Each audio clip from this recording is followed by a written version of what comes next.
How do I develop a growth mindset in recovery?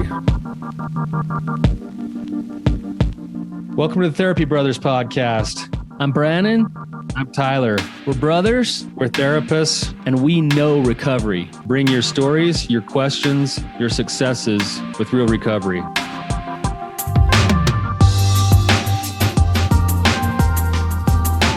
Hey, Tyler, you ready to have some hard conversations? Let's do it.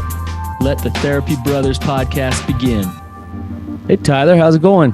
Oh, good, man. Doing great.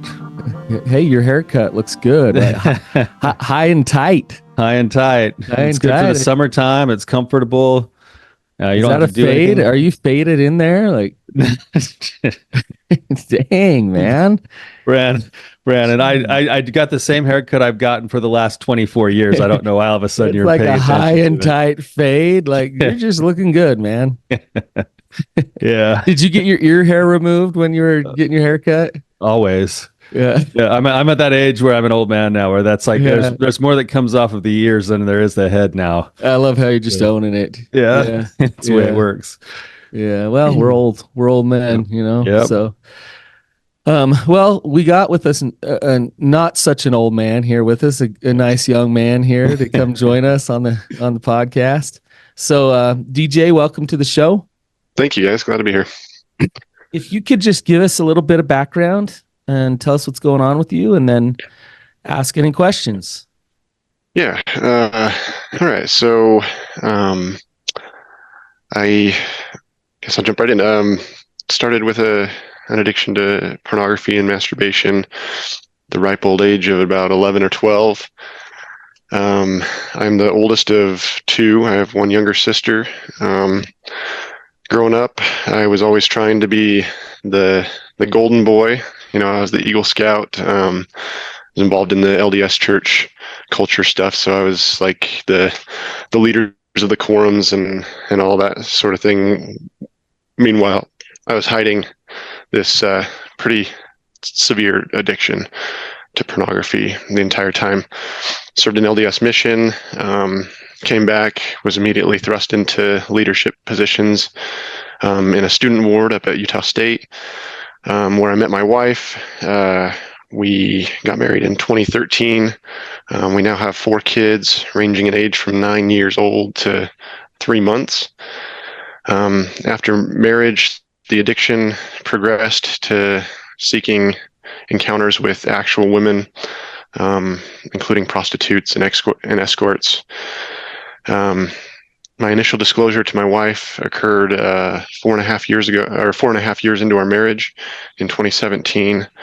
And since then, I've been trying to do recovery with, unfortunately, not a whole lot of success on the sobriety or recovery front from my perspective.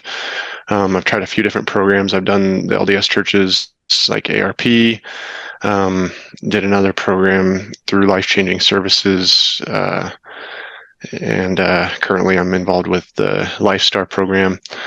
And I've been doing that for about a year, 2 years now. Yeah, and it seems like every time I try something new, there's like a honeymoon phase where I think it's the greatest thing since sliced bread, and then I kind of fall off the wagon and have a hard time getting back on. So my question is like just about trying to develop a growth mindset in recovery. What's the what spurs this on for you? You've talked about the programs you've gone to.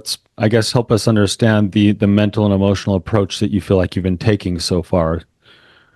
The mental and emotional approach that I've taken so far to your recovery.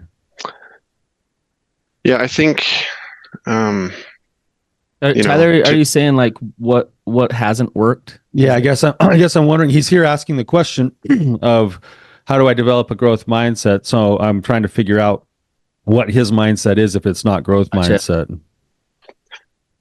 Yeah, I don't know. I feel like a lot of my decisions, not only in recovery but in life in general, are often based in fear. Scarcity, like feelings of of failure are often overwhelming to me. I don't know if I'm answering your question adequately, but that's kind of what drives me is a fear of failure, I guess. It makes a ton of sense to me, actually. So basically, you used three words there. You used fear, failure, and scarcity. So if I'm hearing that right, the fuel source that's burning from the inside puts you in a program that says, well, I'm going to do whatever the program is, any of these that I've just done, but I'm doing it so that I can be perfect. I'm doing it so that I don't mess up again. I'm doing it so I don't lose my family. I'm doing it because, like, I'm afraid that I won't be good enough otherwise. And so you're doing certain programming, but the internal energy is coming from that place of fear, failure, and scarcity. Yes, I think you've articulated it very well. Go just maybe a little deeper. Why do you have such a fear of failure? I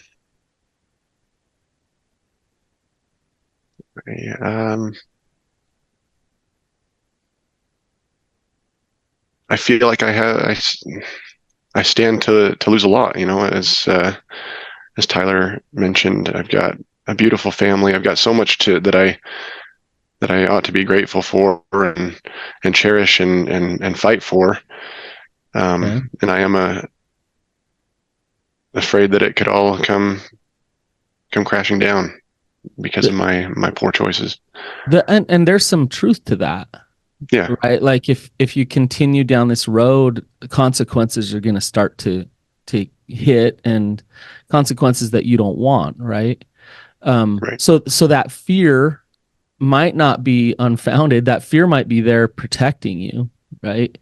I'm wondering, is there a fear of failure that goes beyond that of, you hold yourself up to a standard and you don't want other people to see that you have failed, that you get your self-worth, and tell me if I'm off on this. I'm just putting this as a possibility.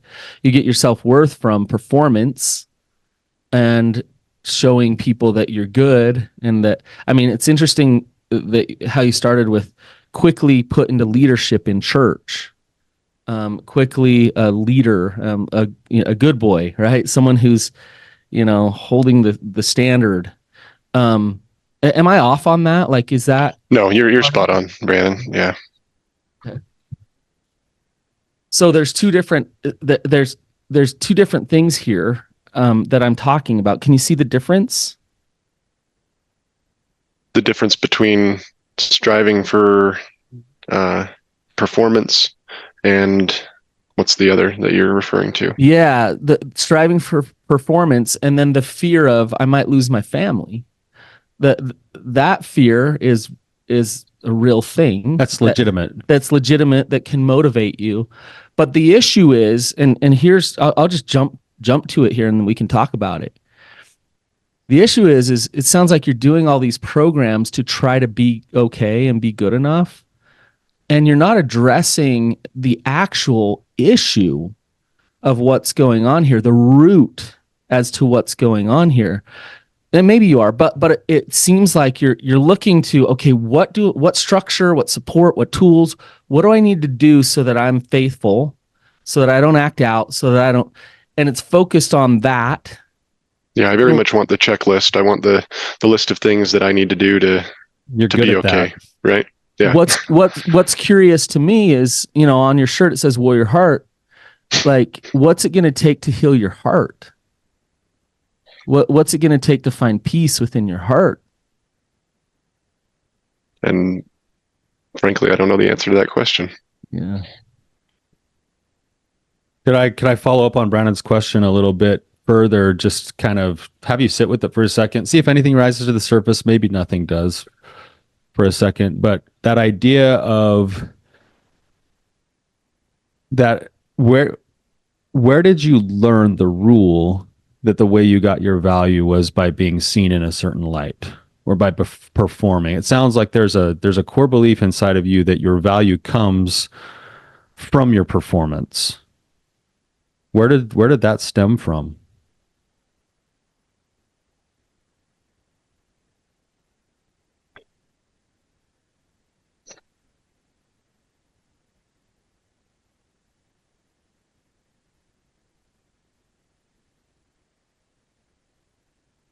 I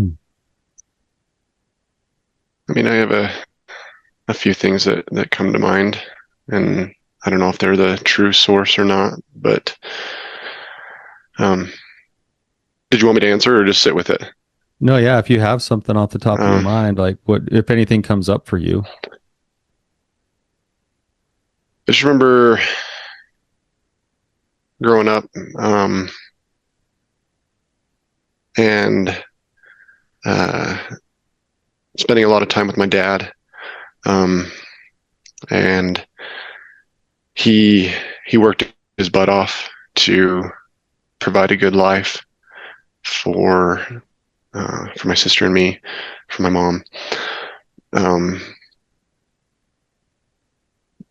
but I watched my mom kind of belittle him in a passive aggressive kind of way. And so I saw that nothing that he ever did, even though like I said, he worked his tail off, nothing ever seemed to be good enough for her. So I don't know if that might be a source, but it was like, yeah, nothing he did was ever good enough for her. And because I was constantly trying to assist my father, he owned his own business, and I worked for him from a fairly young age.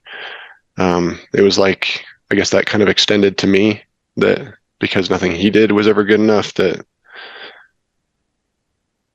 nothing I did by extension was also not good enough. And How's your relationship now with your parents, with your mom, I mean, dad? I think from a 30,000-foot view, it's good, right?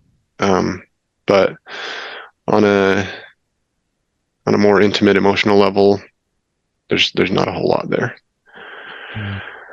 Like, we spend a lot of time together, but as far as like true connection is concerned,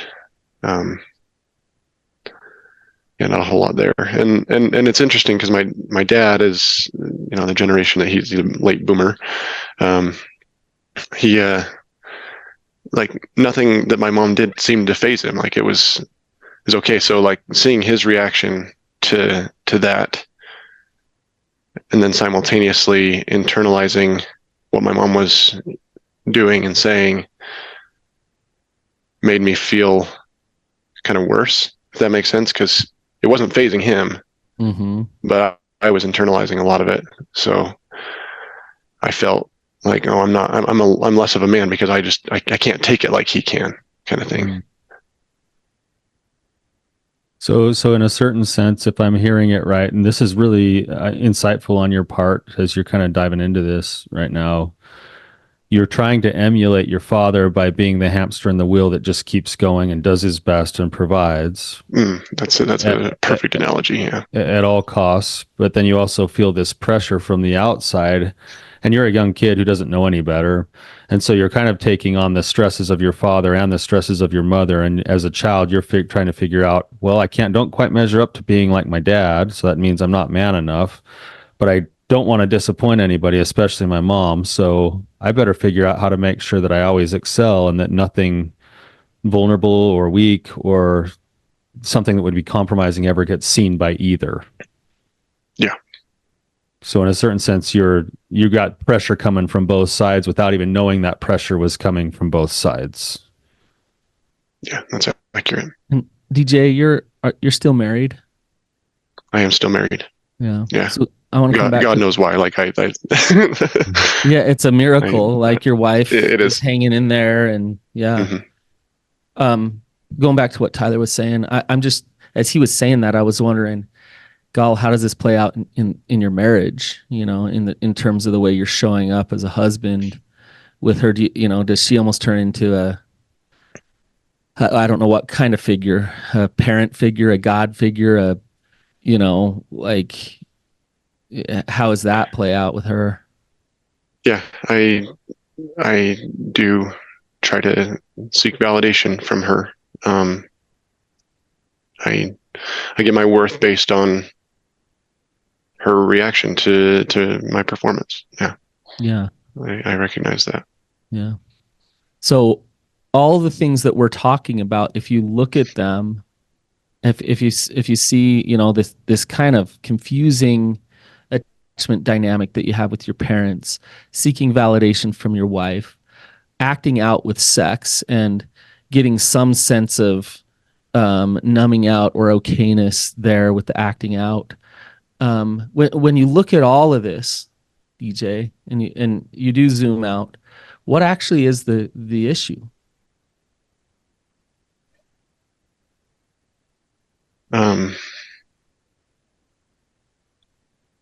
In my opinion, I think the issue is that I struggle to be okay with myself, to just accept myself. Mm-hmm. Yeah, it's so interesting. This is, and you can tell me where I might be missing the boat here, all right, DJ. But what Brandon just kind of said and what you're saying is that, and this is why this thing is so insidious. The way these addictions kind of form sometimes is you take a little boy who doesn't know any better, who lives in the world he does with the pressures that he now sees as a man were there. But the little boy didn't know any different. And so he did his best. And what he wanted to do is, I mean, his parents are the closest thing he's got to God. So he's going to try to please both, but never felt good enough for either. But then he learned how to perform. And that became something that was automatically established. It wasn't like a conscious thing where he like woke up one day and was like, I'm going to agree that I just have to perform to get love. Like that was emotionally almost like hardwired into him before he even knew what was going on. And then that boy becomes a man and he takes that belief into all of his other relationships. And I mean, listen to what you just gave as your background versus what you just told us. I'm now trying to get my wife to please me all the time. So I look great to her all the time, trying to be good enough, trying to get validation from her, but it's never quite enough, not because of her, but because of what's going on inside of me. So then I pursue it in all of these other feminine ways, trying to fill that void still with the addiction that I've now established. And all the while, the belief system just hums merrily along without ever even being drawn out, without ever being conscious, without even being aware. It's just, I just assume that that's the way life is, that that's what I have to do to fill the void. And now you're doing this work and going, wait a second. That's what we're trying to tease out here. And we might not have it exactly right yet, but what are the beliefs that I've been living all along that don't actually have to be true? That in some ways, many of them are completely blatantly false and damaging, but they just felt true because a young boy just develops beliefs automatically.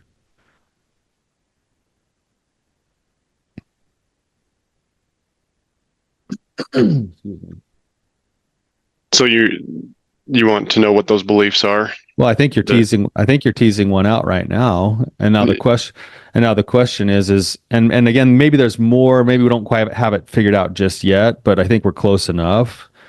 The next question is then, okay, well now your autopilot has you default into every single day, your autopilot has you default into perform for your value. Mm-hmm. But now that this is conscious, and it's becoming conscious, now you have some power. And then the question is, this is really about developing that growth mindset you were talking about at the beginning. What do I do with that belief now that it's conscious, especially when I see it start to play out in my day-to-day life right now? That's where I feel stuck, is like over the last year or so, I feel like I've done some of that work to bring it to my conscious mind, that I'm aware of this, but like it still feels true and I'm having a hard time challenging it. So I have an answer for you, and I think you probably know this answer. But so how do you operate from a different system? How do you shift into a different system? There's a recipe to do so. But it's the answer, it's the cure, it's the way, and it's what many people don't want to do. It's like the last thing on earth they want to do. There's a reason why I always say the cave you fear to enter holds the treasure that you seek, because that is the answer. And your system is reinforced and perpetuates itself with a bunch of protective parts that keep you in that system. So coming back to what Tyler just said, if you can bear with me for a minute, this might take me just a second. Coming back to what Tyler just said, first step is actually getting conscious of it.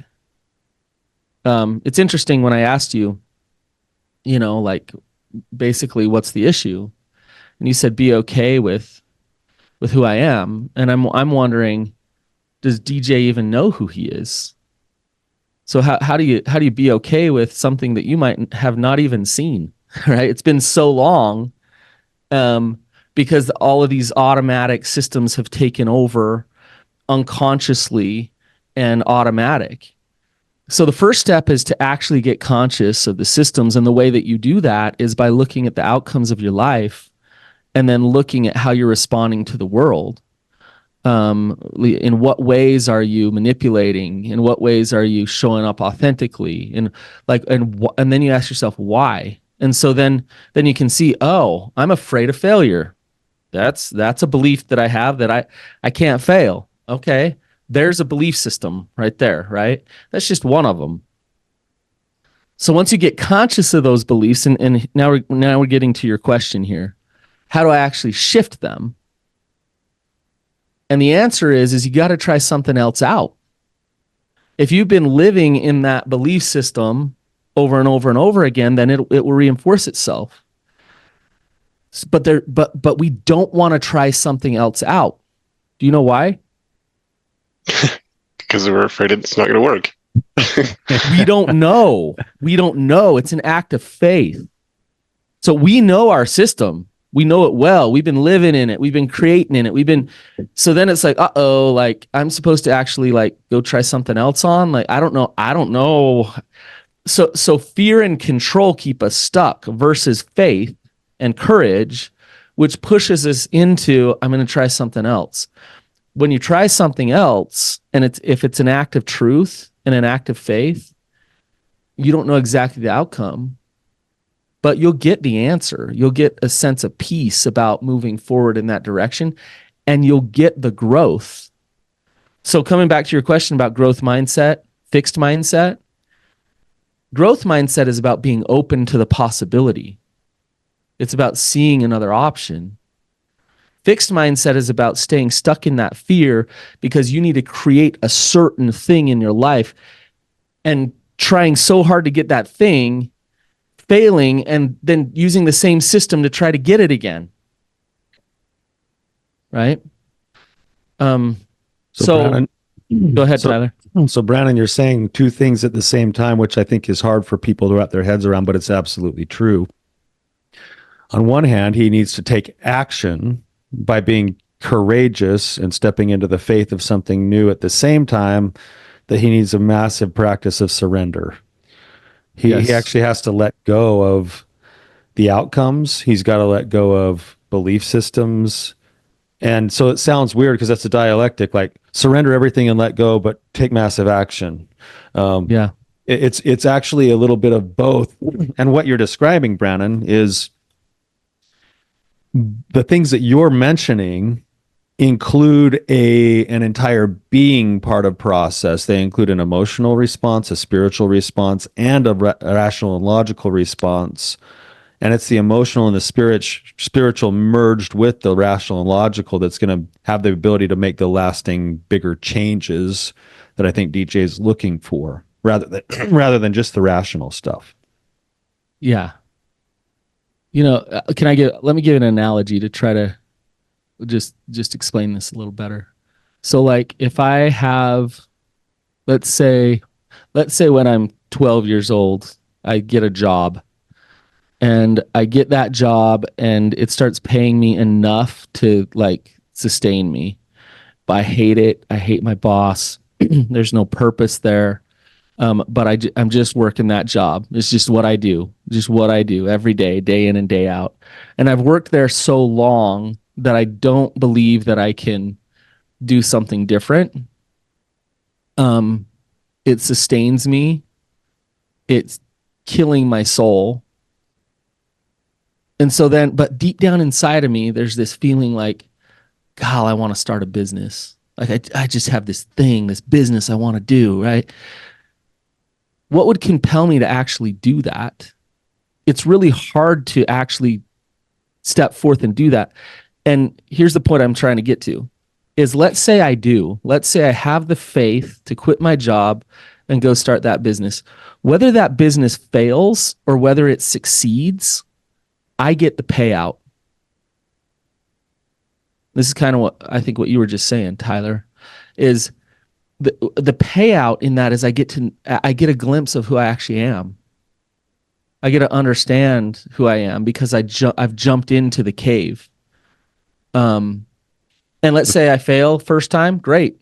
Maybe I start a business down the road and it succeeds. But Tyler, go ahead. That's the difference, though, Brannon. I'm going to just kind of give you devil's advocate of a lot of people listening to what you said right now is that you might get the payout, but you also get a reconfirmation that you suck if you fail at it. It depends on how you take it. And this is where you get conscious. Because if I step into starting that business knowing that I'm scared of failure, and when I fail in starting that business and I'm conscious of it and I say, oh, there it is. There's my fear of failure. You know what? I'm going to let that go. And I'm going to fix this problem and I'm going to move forward with the business. That consciousness has to be there. Or else, what you said is true, Tyler. The old system comes into play. Yeah, you failed. Yeah, there it is. See, it's proof. You suck. Go back to your old job. The consciousness and the intention then matters because you could go through autopilot and just fail again and have proof that you suck. Or you could go, I'm trying to challenge my sense of failure here. I'm going to go put myself in a spot where I'm likely to fail and I'm going to grow while I do it. I'm purposely setting myself into that. And it kind of goes along with that concept from John Eldridge's, Wild at Heart, when he talks about the wound to the heart. Now, DJ, with your shirt, I'm assuming that you know Wild at Heart fairly well. Yeah. I've read the book. Okay, good. Yeah. So one of the things that I really resonated in the book for myself is wherever we're most wounded is actually the place where God will try to enter and reclaim our hearts. So we will continue to break ourselves against the wall or kick against the pricks with all of our ego and all of our protectors doing the same things over and over again. And the whole time God will be chasing you through that very point. And it's when you turn around and let down the defenses that God can then step in and in the book, he says, give you a new name. That's where you're actually going to get a new belief and it's going to be in the exact same spot where the old one had developed. And so you putting yourself out there in a place where let's go have you, and maybe this is what you're doing. Maybe what you're doing today on this show is part of this, DJ. Like, I'm going to go step out into a public place and admit all my failure. All right, good for you, man. Like, and hopefully you'll end this call having had a different experience in some way emotionally than what you've always had, which is that means nobody's going to love me anymore. Hopefully you leave with at least two guys who are total strangers today going, hey, DJ, like even after 30 minutes, 40 minutes of talking to you, we care about you and we love you. And thank you for your courage. Right. And then you can have a different emotional experience that goes, oh, I don't have to believe the old stuff right now. And more of that stepping off the edge over and over again with the intention of changing the belief. So, Brannon, you used a couple words there that I think are important. You used consciousness and intention. I'm going to add a couple other words. Consciousness, curiosity, and compassion go together in all of this. So when I become aware of this thought, I recognize it and wonder kind of what's going on and why it's coming up right now and where it's coming from. And then I meet myself with compassion because I realize that this is something that I've had for a long time that I didn't really develop on purpose. And then I take that conscious action, that intentional action. So now I'm trying to have an emotional experience with the better parts of myself too, and saying, hey, this is part of my process now. I don't have to hate myself for it. I don't have to beat myself up for it because I find myself shrinking for my wife again or performing at church again or whatever else it is. What do I want to do with it now? What's the new belief that I want to actually reinforce? And then I'll step into that. And can I I want to add one to your C's here, which is it continues. So there's no, you're conscious. What'd you say? Conscious, compassion, Consciousness, and I missed one. curiosity, and Curiosity. compassion. Oh, one of my favorite. Consciousness, curiosity, compassion, and then that continues throughout life. So there's no like standing on top of the mountain and it's like, well, I got conscious and curious enough that here I am. Yay. it's wow, look at this mountain that I'm on top of. And then you look above you and it's like, whoa, there's another one. That's a steep hill right there. Wow. Let's get conscious and curious here as to how we handle this. And that's life. The growth mindset is acceptance of that very thing, that goes on, and we get to grow, we get to learn again and again.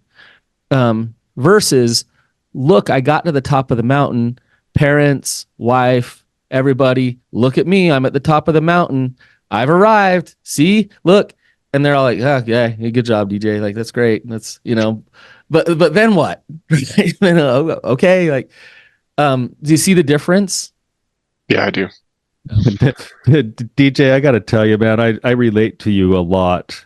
I'm having some like transference. I'm the oldest boy of all of my family, and always felt like I needed to be a good example. And I kind of self-imposed this like same thing of performance. And we talk about family roles. I took on for myself, I took on the role of needing to be the hero. Like, never let anything but good be seen, because he actually called himself Nephi once. I did actually, and me layman, much to the chagrin of my two younger brethren who chased me around the yard with shovels, which he deserved. Fully deserved it. Yeah. So, but what I was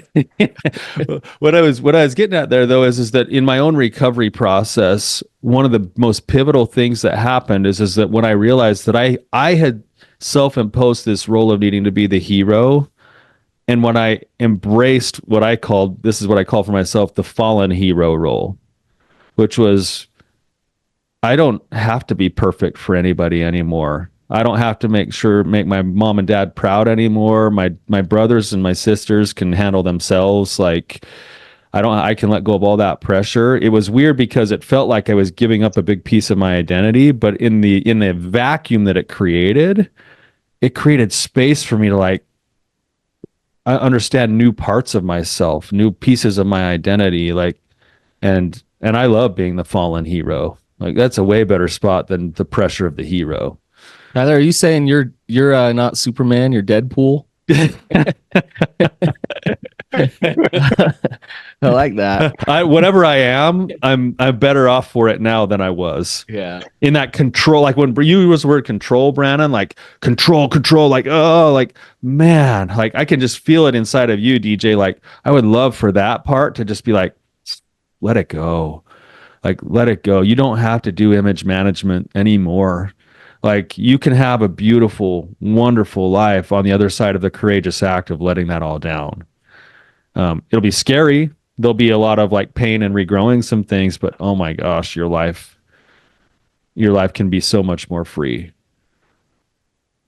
So go ahead, Brannon. Oh, I just want to ask a question we ask all the time, which you've done all these programs. Are you doing any root work, any core work, EMDR, ART? I've heard you guys throw out these acronyms and others as well, but no, I haven't dabbled in EMDR or ART. Yeah, you have done some retreats though, I'm guessing. Yeah, that's hard. That's hard work. Yeah. So you've done some, like, if I were you, I would shift. You're getting in these programs, and they're these systems that can be great, but they can be great when you're also doing the actual core work, the underneath work. They can actually, I believe, be detrimental if you're not, because then it's just focused on behavior modification, trying hard to not do something. And so whether or not the program's focus on that or not, that's what it's used for a lot of times. Mm-hmm. So the core work, ART, EMDR, plant medicine, retreats, these type of things, they provide an opportunity for experience, and for a shift in perspective and belief about self. And when you have those shifts and then you go apply the good recovery capital, all of that stuff falls into place. It works well if it's a good program. It works well. So if I were you, I would get that in order first, or at least make a plan to really reclaim your heart. Focus on healing the trauma, getting to know yourself better. Okay. DJ, what's going through you right now? I mean, Brandon and I have been talking back and forth a little bit, but let's bring you back in for a second. Like, what are you thinking? What are you feeling? Responses, questions? Well, I've kind of been all over the map. At first, it was like I felt some overwhelm associated with, the that dichotomy that you mentioned of, action versus, letting go kind of thing. I've struggled with that for a long time. So yeah, hearing that was kind of overwhelming, because I don't know how to put that into practice very well. So so there was that, but just in the last 30 seconds or so, as Brannon was talking about some of these other options, EMDR, ART, I have heard a lot of good things about them. I haven't necessarily done a lot of research, looked into it like seriously, but that kind of instilled some hope there, that there are other options besides these programs that I keep trying and failing at. So Okay. I want to just to reemphasize what Brandon said, that the programs themselves can be really good. It's just making sure that it's reinforcing the whole heart recovery and not just the rigidity of like, if you do this, you're going to get sober. right. So one other thought too, that maybe to take away that overwhelmed feeling of the balance between surrender and action. Maybe could I just walk you through a really quick, easy way to practice this principle? Now, this won't be the full solution, but it might not be as overwhelming. Yeah, absolutely. Every time from now forward that you become conscious of that old belief that is now actively engaged in your day-to-day life. So maybe later this afternoon, you have a church leader call you and ask you to take on a 14th assignment, and